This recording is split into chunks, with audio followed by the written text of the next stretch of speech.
एक संबुक था बेचारा, आपको बताएंगे आने वाले दिनों में इन्हीं शास्त्रों में। एक संबुक बेचारा अपनी भक्ति कर रहा था, तपस्या कर रहा था। अगस्त्य ऋषि के कहने पे रामचंद्र जी ने जो है वो तलवार से उसका वो सिर काट दिया। क्यों? कोई राज्य हड़प रहा था क्या वो श्री रामचंद्र जी का? गाली निकाली थी क्या उसने श्री रामचंद्र जी को? बेचारा अपनी भक्ति कर रहा था, क्यों मारा उसको?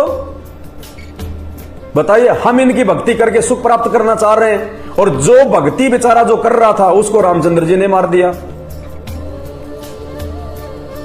तो खुद ये भगवान मतलब कितने हिंसक थे।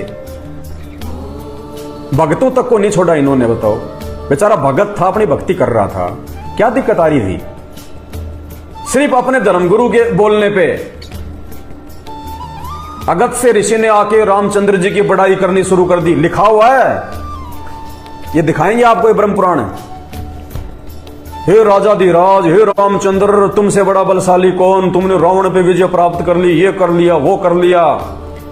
और फिर कहा कि महाराज एक शूद्र जाति का एक व्यक्ति है, वो तपस्या कर रहा है, आने वाले समय में फिर हमारी तो इज्जत ही कम हो जाएगी, हमें कौन पूछेगा फिर, क्योंकि दान दक्षिणा का रोड़ा। तो रामचंद्र जी उनकी बातों में आ गए और जाके संबुक की नाड़ काट दी। बताओ, ये इंसानियत है? ये मर्यादा है क्या? फिर कहते हैं मर्यादा पुरुषोत्तम थे। ये मर्यादा है? ये कोई व्यक्ति भक्ति कर रहा है बेचारा अपना आत्म कल्याण के लिए कि मुझे 84 लाख योनियों में ना आना पड़े, और रामचंद्र जी जाके उसकी गर्दन काट रहे हैं बिना उसको कुछ बोले। ये इंसानियत है? ये मर्यादा है? फिर कहते हैं मर्यादा पुरुषोत्तम। खुद की गर्भवती औरत को जंगल में निकाल दिया, ये कहां की मर्यादा है?